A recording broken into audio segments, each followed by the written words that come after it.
Bismillahirrahmanirrahim. Class 9 Maths, Federal Board, Unit 1 Matrices and Determinants, Exercise 1.6. Question number 1. Use matrices if possible to solve the following system of linear equations, the matrix inversion method and the Cramer's rule. हमारे पास equations given है, हमने इस one by one इसको solve करना है, but two method से solve करना है एक ही question को. पहले इस question को हम inversion method से solve करेंगे, फिर इसी question को हमने Cramer's rule से solve करना है. तो हमारे पास जो टू इक्वेशंस गिवन है, हमारे पास टू इक्वेशंस गिवन है. ये दोनों इक्वेशंस लीनियर इक्वेशन है क्योंकि क्वेश्चन में भी कहा है. और साथ में लीनियर इक्वेशन क्यों है?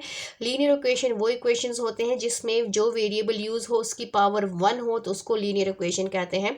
तो इक्वेशन नंबर 1 जो है ये भी लीनियर इक्वेशन है क्योंकि इसमें भी वेरिएबल की पावर 1 है, इसमें भी वेरिएबल की पावर 1 है. और इक्वेशन 2 में भी जो है आपके पास लीनियर इक्वेशंस हैं क्योंकि इसमें भी वेरिएबल की पावर 1 है. अब इन्वर्जन मेथड हमने यूज़ करना है. सबसे पहले हम फर्स्ट मेथड पे करेंगे using inversion method. Inversion method से सॉल्व करने के लिए सबसे पहले हमने अपने इक्वेशंस को मैट्रिक्स फॉर्म में लिखना है. तो writing the given equation in matrix form, इसको हम मैट्रिक्स फॉर्म में लिखेंगे. मैट्रिक्स फॉर्म में मींस के हमने कोफिशिएंट्स को अलग करना है, वेरिएबल्स को अलग करना है और इक्वल के बाद जो वैल्यूज़ हैं इनको अलग करना है.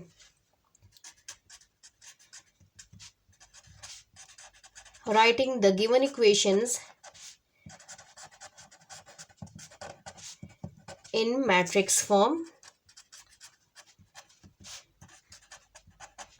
कोफिशिएंट्स जो है वो हमारे पास अलग हो जाएंगे. वो हो जाएगा 2, 3, -2 एंड 2. इनके कोफिशिएंट्स अलग हो जाएंगे. वेरिएबल्स हम अलग कर लेंगे. x and y 2 he variable use हुए हैं. इक्वल टू और इक्वल के बाद जो वैल्यूज़ हैं 4 एंड 6 ये अलग हो गए हैं. अब इसके बाद हमने इनको नेम्स देने हैं. तो लेट हमारे पास फर्स्ट जो है उसको हम नेम दे देते हैं a. ये हो जाएगा मैट्रिक्स A 2, -2, 3 एंड 2. और ये हो जाएगा capital X equal to x and y. और जो हमारे पास लास्ट इक्वल के बाद जो वैल्यू है उसको हम b का नेम दे देते हैं. तो ये हो जाएगा 4 एंड 6. अब ये क्या बन जाएगा? इसकी जगह अगर हम पुटिंग करें तो ये हो जाएगा ax इक्वल टू b. तो ये आपके पास आ जाएगा ax इक्वल टू b. हमने क्या फाइंड आउट करना है? हमने x और y की वैल्यू फाइंड आउट करनी है. तो हमारे पास फॉर्मूला बन जाएगा capital X is equal to a inverse and b. जब इस a को हम इधर शिफ्ट करेंगे तो ये इनवर्स हो जाएगा और ये हमारा बेसिकली फॉर्मूला है इन्वर्जन मेथड का. तो ये हमारे पास बन गया इक्वेशन a. अब सबसे पहले हमने a इनवर्स फाइंड आउट करना है. We know that a inverse किसके इक्वल है? a inverse is equal to, we know that a inverse is equal to 1 divided by determinant of a या इसी के ऊपर adjoint of a. तो ये हमारे पास इनवर्स का फॉर्मूला है. ये हमारा हो गया इक्वेशन b. सबसे पहले इन्वर्स फाइंड आउट करने के लिए हम डिटर्मिनेंट चेक करते हैं कि क्या ये सिंगुलर मैट्रिक्स है कि नॉन सिंगुलर मैट्रिक्स है. क्योंकि अगर नॉन सिंगुलर है तो सॉल्यूशन पॉसिबल है और अगर सिंगुलर मैट्रिक्स है तो सॉल्यूशन पॉसिबल नहीं है. तो सबसे पहले हम डिटर्मिनेंट को फाइंड आउट कर लेते हैं. डिटर्मिनेंट ऑफ a हमने फाइंड आउट करना है. ये हमारे पास है 2, 3, -2 एंड 2. स्ट्रेट लाइन से हम इसको शो करते हैं. डिटर्मिनेंट डायगनल्स को मल्टीप्लाई करते हैं तो ये हो जाएगा 2 × 2 -3 × -2. ये 2 2s are 4 minus plus 2 3s are 6 और मेरे पास आया 10 which is not equal to 0. Determinant of a is not equal to 0. It is non singular matrix.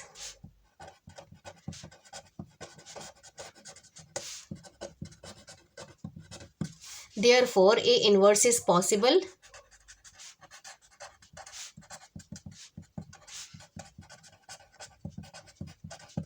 अब हमने क्या फाइंड आउट करना है? Adjoint of A. Adjoint of A, adjoint of matrix A 2, 3, -2 and 2. Adjoint में क्या करते हैं हम? एडजॉइंट ऑफ ए, ये एडजॉइंट तब ख़त्म होगा जब इन दोनों की जगह चेंज हो जाएगी और इस डायगोनल के साइन चेंज हो जाएंगे। तो इनकी जगह चेंज होगी तो 2 2 ही आएगा और ये -2 +2 में चेंज हो जाएगा और ये -3 बन जाएगा। तो ये हो गया एडजॉइंट ऑफ ए। अब इनको हमने पुट करना है इक्वेशन बी में। Putting in equation B, that is equation B क्या है हमारे पास? इक्वेशन बी है A inverse is equal to adjoint of A divided by determinant of A. इसमें पुटिंग करें, एडजॉइंट हमारे पास है 2 -3 2 and 2 and divided by determinant of A, determinant of A है 10। ये इक्वालिटी का साइन हमेशा डिवीजन के इक्वल डिवीजन के साथ आता है, तो यहाँ पर हमारे पास हो जाएगा A inverse is equal to dash. अब ये 10 इस पूरे मैट्रिक्स को डिवाइड कर रहा है, इसलिए इस मैट्रिक्स की हर वैल्यू को हमने डिवाइडेड बाय 10 करना है। तो ये हो जाएगा 2/10 -3/10 2/10 एंड 2/10। अब इसकी जहाँ जहाँ पर कैंसलिंग होती है आप कैंसलिंग करें, अगर नहीं होती तो उसको छोड़ दें। 2 1 is 2 2 5 are 10 2 1 is 2 2 5 are 10 2 1 is 2 2 5 are 10। तो मेरे पास क्या बचा? मेरे पास बचा है 1/5 -3/10 1/5 एंड 1/5। ये मेरे पास आ गया A inverse. A inverse find out हो गया। इक्वेशन में देखें मुझे ए इनवर्स ही चाहिए था और फिर बी के साथ क्या करेंगे? मल्टीप्लाई करेंगे। तो अब इसको हम मल्टीप्लाई कर लेते हैं।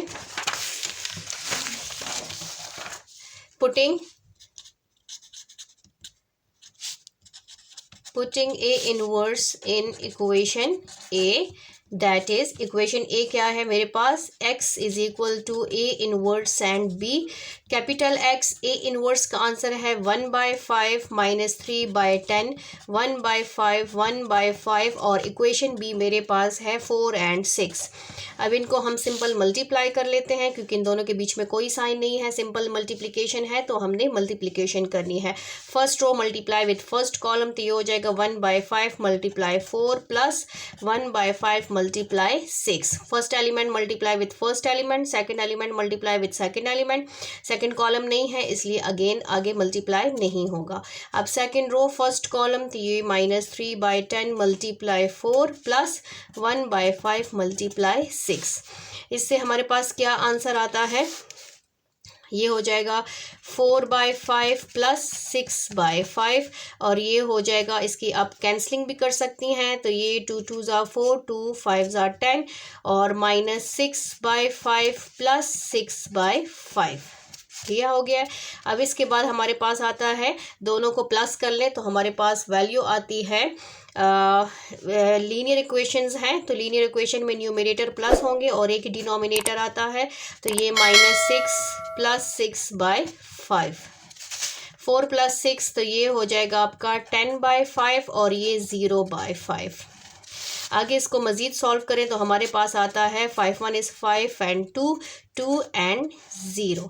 तो हमारे पास जो कैपिटल X है वो स्मॉल x y के इक्वल है। कैपिटल X उसकी जगह हमने वैल्यूज़ पुट की हैं। इट्स मीन कि आपके पास x का आंसर क्या है 2 और y का आंसर क्या है आपके पास 0। तो सोल्यूशन सेट आपके पास है x एंड y, इसको हम ऐसे मेंशन करते हैं ब्रेसेस में और ये हो जाएगा 2 and 0। ये था हमारा इन्वर्जन मेथड। इन्वर्जन मेथड अब इसी को हम सॉल्व करेंगे क्रैमर्स रूल से। तो क्रैमर्स रूल से सेम इसी क्वेश्चंस को करेंगे। मैं वही क्वेश्चन अगेन लिख लेती हूँ कि हमने कैसे सॉल्व करना है। तो क्वेश्चन हमारे पास है, क्वेश्चन 1 का पार्ट 1 है 2x - 2y = 4 and 3x + 2y = 6। अब इसको मैंने सॉल्व करना है क्रैमर्स रूल से।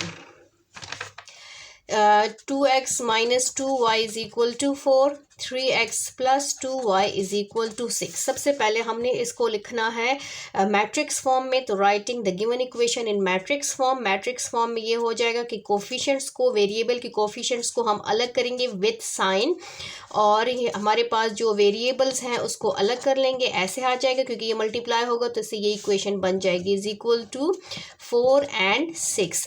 अब इनको हम नेम्स दे देते हैं। Let the first one is जो हमारे पास है a, ये हमारे पास a हो हो जाएगा 2 3 -2 एंड 2, और कैपिटल एक्स को हम ये इसको इससे डिनोट कर लेते हैं, और जो इक्वल के बाद वैल्यू है उसको हम बी का नेम दे देते हैं। आपकी अपनी मर्जी है, कोई भी नेम दे सकते हैं। अब हमें क्या चाहिए, जो क्रैमर्स रूल, हमने क्रैमर्स रूल अप्लाई करना है यूजिंग क्रैमर्स रूल।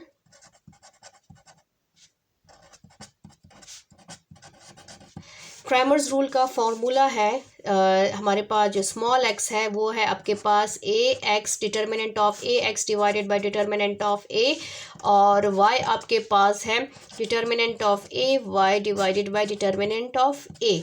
अब हमें क्या चाहिए, हमें चाहिए determinant of A x and determinant of A y, ये हमें चाहिए। ये तो इसमें सबसे पहले हम डिटर्मिनेंट को सॉल्व करेंगे। अगर हमारे पास डिटर्मिनेंट जो है नॉन सिंगुलर हुआ तो ये पॉसिबल है, और अगर डिटर्मिनेंट सिंगुलर मैट्रिक्स हुआ तो फिर ये पॉसिबल नहीं है।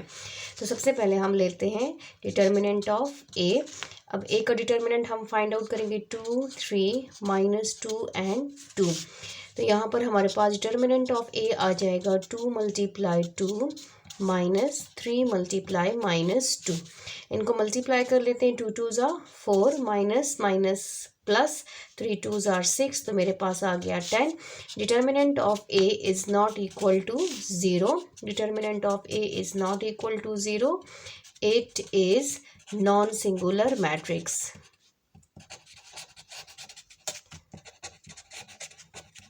तो solution set is possible. Solution set इसका पॉसिबल है। अब हमने फाइंड आउट करना है मैट्रिक्स, जो फॉर्मूला है ए एक्स। अब ए एक्स मैट्रिक्स हमने फाइंड आउट करना है। तो ए एक्स मैट्रिक्स किसके इक्वल है, ए एक्स मैट्रिक्स, इसका हम लेंगे मैट्रिक्स बनाएंगे। ये हमारे पास मैट्रिक्स है, फर्स्ट एलिमेंट हमेशा एक्स की वैल्यू होती है, तो इसलिए हम जो फर्स्ट कॉलम है उसमें मैट्रिक्स बी को लिखेंगे। मैट्रिक्स बी जो है वो हमारे पास है 4 6। इस फर्स्ट कॉलम की जगह हम लिखेंगे 4 6 4 एंड 6, और second column as it is आएगा -2 एंड 2। तो ये मेरा हो गया मैट्रिक्स ए एक्स। ठीक है, सेम इसी तरह हम मैट्रिक्स बनाएंगे मैट्रिक्स ए वाई। तो ए वाई मैट्रिक्स इन दोनों में बहुत थोड़ा सा डिफरेंट है। इसमें हमने फर्स्ट कॉलम की जगह चेंज की थी, इसमें हम सेकंड कॉलम की जगह चेंज करेंगे, वाई की जगह चेंज करेंगे। तो सेकंड कॉलम में हमारे पास आ जाएगा 4 एंड 6 बी की वैल्यू, और first element as it is रहेगा 2 और 3। ये हमारे पास मैट्रिक्स ए वाई हो गया, ये हमारे पास मैट्रिक्स ए एक्स हो गया है। अब इसका हमने डिटर्मिनेंट फाइंड आउट करना है। Determinant of A X is equal to determinant of 4 6 -2 and 2। Determinant of A Y हमारे पास हो जाएगा determinant of 2 3 4 and 6। Determinant same उसी तरह हमने फाइंड आउट करना है जैसे हम फाइंड आउट करते हैं कि फर्स्ट डायगोनल को मल्टीप्लाई करेंगे 4 × 2 माइनस सेकेंड डायगोनल 6 × -2, इसको मल्टीप्लाई करेंगे 4 2s are 8 minus minus plus 6 2s are 12। तो 12 + 8 हमारे पास हो गया 20। तो A x determinant of A x आ गया हमारे पास 20। अब हमने ए वाई फाइंड आउट करना है। Determinant of A Y same इसी तरह ये हो जाएगा 2 × 6 minus second element 3 × 4। 2 6 are 12 minus 3 4s are 12। तो हमारे पास ए वाई आ गया है 12। अब ये वैल्यूज़ जो हैं हमने पुट करनी है इन इक्वेशन। इस इक्वेशन में हमने पुट करनी है। यहाँ पर मैंने इक्वेशन ए का नेम दिया है, तो इक्वेशन ए में हम पुट करेंगे। अब putting in equation A, that is small x is equal to A x divided by determinant of A, और small y is equal to A y divided by determinant of A. इसकी putting करेंगे, हमारे पास A x जो है वो मेरे पास जो है वो 20 है। 20 डिवाइडेड बाय डिटर्मिनेंट जो है वो 10 है, और ये मेरे पास 0/10। ये हमारे पास 10 1 is 10 10 2s are 20। तो मेरे पास x आ गया 2, और यहाँ पर y इज इक्वल टू 0। तो सोल्यूशन सेट मेरे पास क्या आया है, solution set is equal to x and y is equal to 2 and 0। x की वैल्यू 2 एंड y की वैल्यू 0। थैंक यू, अल्लाह हाफिज़।